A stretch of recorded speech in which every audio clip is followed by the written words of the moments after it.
Alright, let me welcome you guys warmly.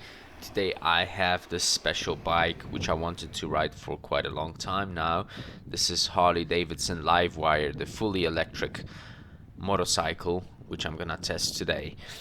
Well, I recently heard the news that Harley is gonna hand down this Livewire to another company which is gonna be just taking care of this bike. It's gonna be Livewire, not HD anymore. So this is the opportunity to test it while it's still under the HD brand, and I think I'm gonna have a lot of fun. I've heard a lot of positive opinions about how fastly it accelerates, and well, it looks extremely good, so let's check it out. All it needs is a keyless starter. It's got a beautiful TFT display, color, and we can change a lot of things from the handlebars. There are a lot of electronics in the bike, obviously the ride modes, so I'm gonna definitely try the S one out, that means sport one out, and then well, you can modify the things in the clock, which I'm not gonna bother to. I just wanna test and ride it today. Oh, you can see this is the mode switch next to the flicker, and that's the one used to change the ride modes, and it's pretty easy. You can do it very nicely. Well, here we have the classic indicator switches like on a typical Harley from both sides. Well, there are some people who love it, others hate it. I don't mind. I have a Harley, so I like that solution. Well, it's definitely, this one is better than the switch on the Pan America, which is down below somewhere. I'm a big fan of one-sided indicator switches, but they have to be ergonomic, which is not the case in case of Pan America. So I've heard when you accelerate hard, the wheels, especially the rear wheel, may lose the grip nicely, so I will try that out by some traffic lights up front. So I think it's time to get on the bike. To turn the bike on, you just press the ignition switch, and then basically the on switch turns the TFT control green, and the only way you can tell the bike is on is that it slightly vibrates under your seat. In other words, the slight vibration means that it's turned on, and obviously on the display you can see the light shining green, and then when you just accelerate, it speeds off.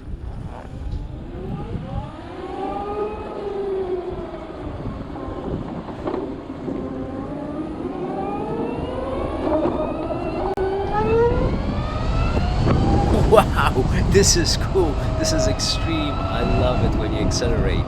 It gives you enough power just to do anything.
here goes the wheel spin. Well done.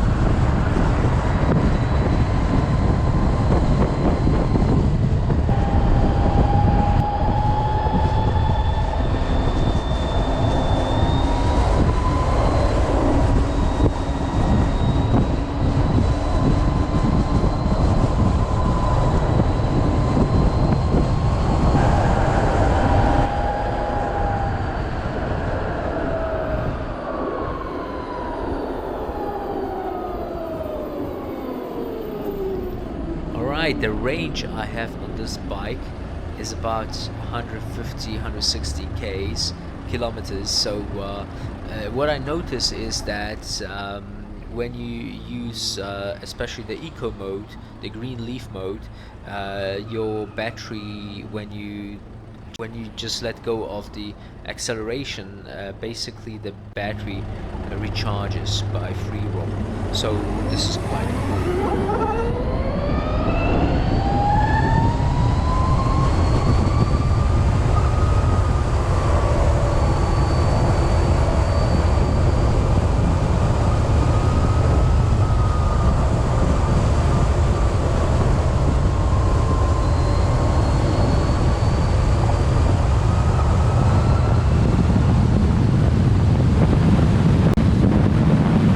Just like on a super bike, you have that instant power, guys. So it's immediate when you pull on the accelerator. It's basically you accelerate very, very quickly, and this is excellent. This is amazing.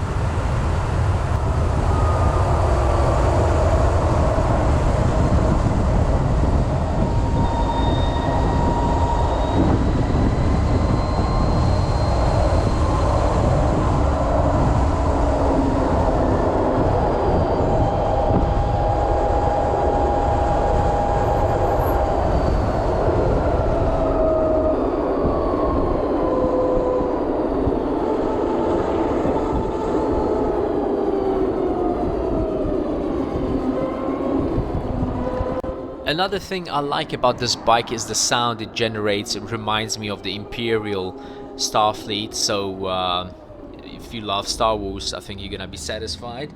And obviously the bike is also rather small, rather thin, so very, very easy to get around traffic. So if you're thinking about a city bike, you're just going to go to work and back, and obviously you have a lot of money, this is, well, I would say an excellent choice for you. So what I loved in this bike is definitely the accelerations, the agility. I like the position, it's very comfy. I did not feel the kilometers on my bum. What I also liked is the recharging possibility. Well, what I didn't like, on the other hand, is definitely the range. The range, if it was like 400, 500 kilometers, excellent. Another thing which, in my opinion, should be improved with time is obviously the charging time. The charging time should last seconds, maybe a few minutes, not hours, okay? So unless that's the case, well, this is gonna be hard basically to travel with this bike. Well, especially in countries like for example Eastern Europe or Central Europe, where the infrastructure for the chargers is pretty bad. So what we see now is actually queues to the chargers for people wanting to charge up their vehicles, and obviously the charge is taking a bit of time, so it's not like you go to a petrol station, you pump gas and you leave. You need to wait there, you need to stop and rest. So this is still a hassle. So unless that improves, let's say in the next decades, well, I don't see a bright future, at least in the Central and Eastern Europe, for the electric vehicles. Well, another downgrade in Eastern Europe, we have the electricity being produced from coal plants, so this is not really ecological. If somebody says this is green power, he's wrong. Why? Because, well, the coal is needed to actually produce electricity, so this is not really green energy, not hydro plants, not wind turbines, but actually coal plants. So, well, this is ironic. Alright, and last but not least, obviously, the price. This is extreme for a small bike like that. Despite all the fun and all the novelty, the price should be a half or a third of the price which it is now. Then it will sell like really fresh buns. Otherwise, this is only gonna be limited for a few selected number of people. So this bike, well, it would be difficult to tour on it. You'd need to have a rucksack on you with very little things, because there's no really big luggage possibilities, so that should be improved as well. If Livewire, the new company, is thinking about selling this bike for, in fact, the road, and obviously battery capacity should be bigger.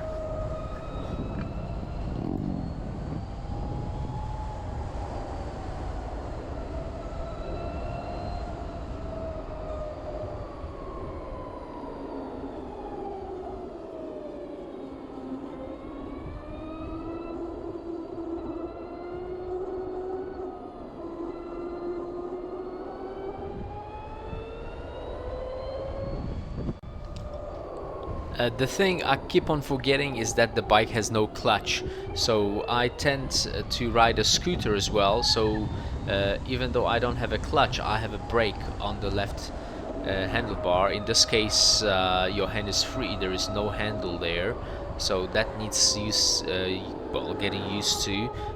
Well, the brakes are just standard on the right hand side and on your right foot, so this is the typical braking like in a motorcycle, but there's no levers on the left handlebar.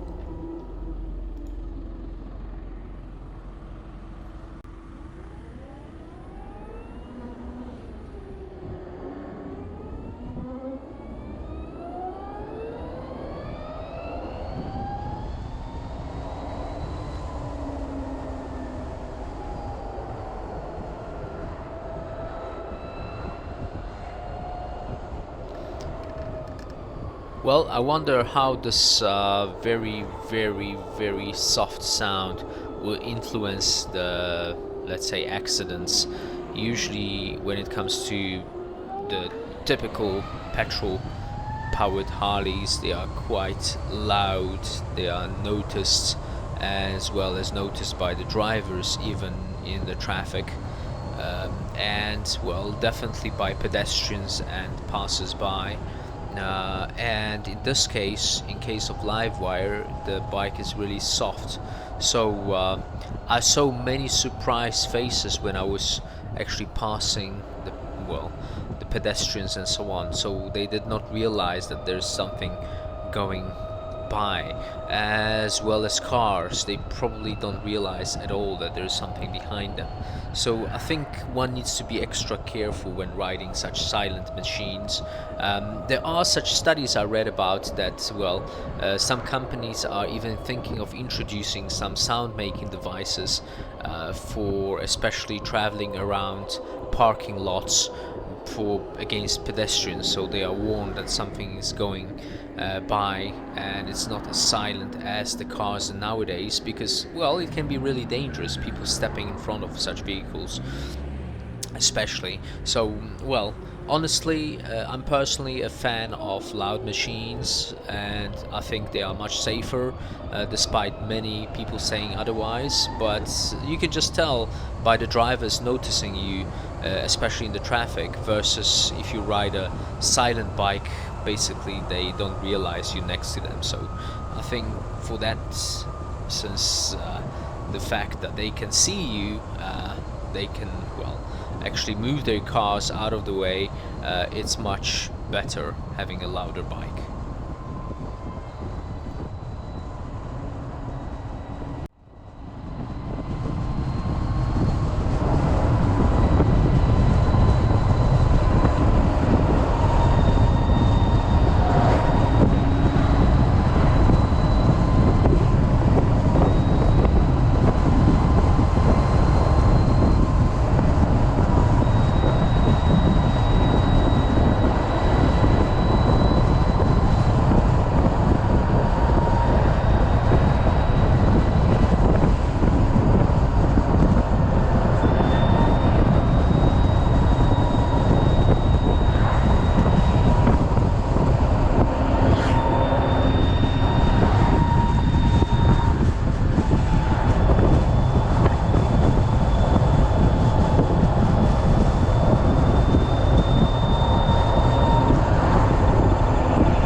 Oh man, it's so easy to overtake with this bike. It's so strong and you get immediate power. And it sounds just like an Imperial TIE fighter.